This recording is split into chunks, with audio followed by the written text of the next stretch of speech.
Hello Libra, it's another month, September to be precise, 2018. I'm Dadhichi from astrology.com.au and wow, take a look down here in this fourth sector of your horoscope. We've been talking about Saturn and Pluto being here for some time, but take a look at the retrograde motion of Mars, which has gone direct now. So you've had a lot of energy down in this lower part of the horoscope relating to your family affairs, your domestic circumstances. This can't be easy. Fortunately, it's not as bad as when Mars was there earlier on in the sign. But with the fact that it's been retrograde, you've got these other two planets retrograde here, then you probably had to tie up some loose ends and make sure that whatever problems you've had there domestically aren't going to come back and revisit you. So that's nice now. And Mars actually moves out of this position into your fifth house on the 11th.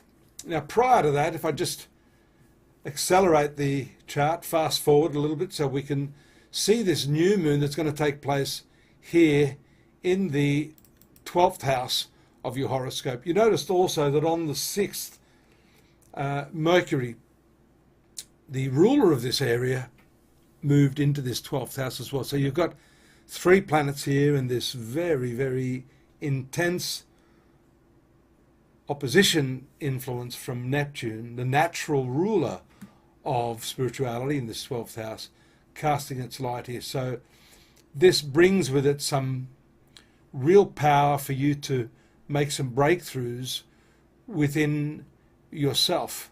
It's also a time, I think, of balancing your work against your me time. It is a sector of your horoscope that relates a lot to retiring or, just dropping out of the whole mainstream of everything. Not permanently, but maybe just for a while. You need to have time on your own. And this, because it's a new moon, shows that it's maybe a whole new concept, a whole new perspective. Maybe you've been grappling with this idea. How do you get value back into your life in terms of, not working your life away? Happiness is a decision, and that happiness will impact upon all of these other areas, or your unhappiness. So if you're not happy, this is a time to really work on this. Go through your past, the 12th house is the past, and begin afresh. Many people that I know having these transits, more so when they're the slower moving planets, will opt to retire. But this can indicate a change of pace, change of location as well for you around this time and henceforward. Also, you'll notice that Venus and Jupiter are lucky here in your 12th house. So there is a balancing act going on between this 12th house, which is also spend, spend, spend, against earn, earn, earn. Fortunately, these are the two greater benefics, what we say are the positive planets in your horoscope. And having these ones here in the second house of income is really, really great. So that balances out and helps you to curtail any expenses, or at least to cover those costs that are going out. Moon here on the 13th could trigger that strongly. You see the challenges here from this fifth house of speculation and investment. Be very, very careful. There's an element of impulse here. By the way, the fifth house is love affairs. So when you've got this right angle between Venus and Mars, especially from these areas, there could be a desire to really do something risque, to push yourself beyond those limits, step out and cast aside the traditional taboos. That's okay as long, breaking the rules is part of progress, but, you need to do that in as tasteful a way as possible and not let this Jupiter make it far too excessive. So that's your second house, income, love affairs, romance. The domestic stuff I talked about here, after the 11th, we mentioned Mars moving away here, but you still have to deal with some stuff there. You could be feeling a little bit down around the 18th when the moon makes its contact with Saturn. Again, this is going to be a recurrent theme every month because Saturn stays here for quite a while. Some of the outer planets like this one, this one, this one, and this one. Every month you're going to have a Saturn, Pluto, Neptune, and Uranus conjunction, as well as aspects that form to them in a repeated fashion. So that's the moon bringing back and hammering you with the lessons that have to be learned here in the domestic sphere, here in the health, here in the shared resources area of your horoscope.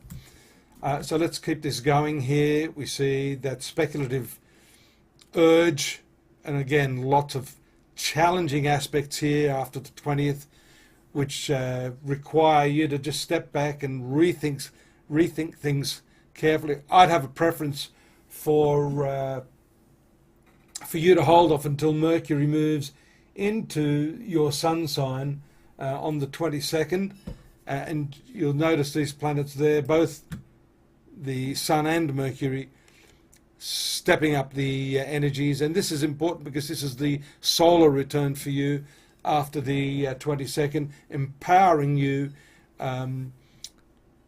with its blazing energies. Now, the other thing I wanted to mention just before I finish up, because it is moving towards the end of the month, is some remedial gems or methodologies for you.